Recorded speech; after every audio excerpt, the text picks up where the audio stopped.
نبی داؤد کے اندر کتاب الجہاد کے اندر امام صاحب نے باب قائم کیا ہے باب فضل الرباط.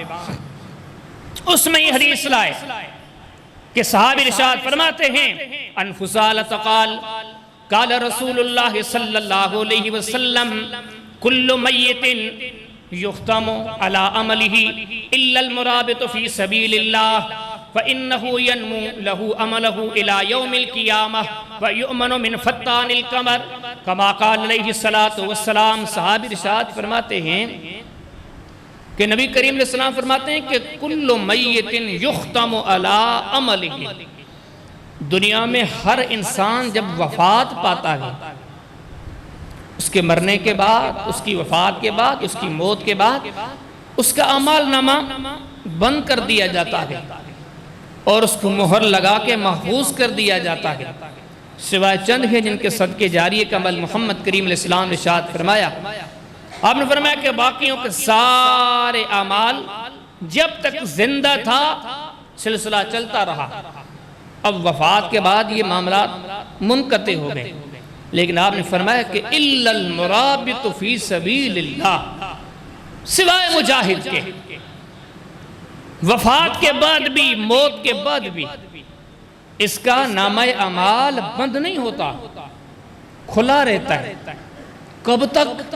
ایک سوچیں، ایک بندے نے مسجد بنا لی، ایک بندے نے مدرسہ تعمیر کروا دیا، راستہ تعمیر کر دیا، اب اس کو فائدہ تو ہوتا رہے گا، لیکن ان ساری چیزوں کے لیے یہ ہے کہ یہ سلسلہ جب تک چلے. لیکن مجاہد کا معاملہ انوکھا ہے. فرمایا کہ فَإِنَّهُ يَنْمُو لَهُ عَمَلُهُ إِلَى يَوْمِ الْقِيَامَةِ.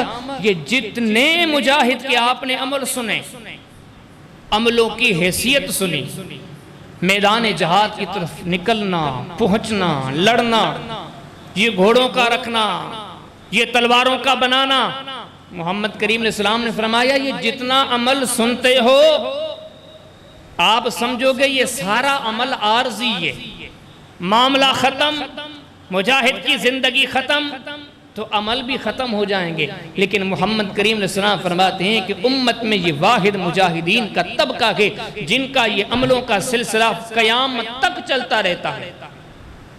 اگرچہ وہ دنیا سے چلے جائیں، اگرچہ وہ دنیا چھوڑ جائیں. اور آگے ارشاد فرمایا یہاں سے گئے، یہ عملوں کا سلسلہ چل رہا ہے، اور یہ آگے شہید بن کے جب قبر میں پہنچے فرمایا وَيُؤْمَنُ مِنْ فَتَّانِ الْقَبْرِ. یہ محمد کریم علیہ السلام کی زبان کے فرمایا مرنے کے بعد یہ یقین جانو کہ شہید کو کبھی قبر کا عذاب نہیں ہوگا. ہر قسم کے فتنوں سے یہ بندہ اپنی قبر میں محفوظ رہتا ہے.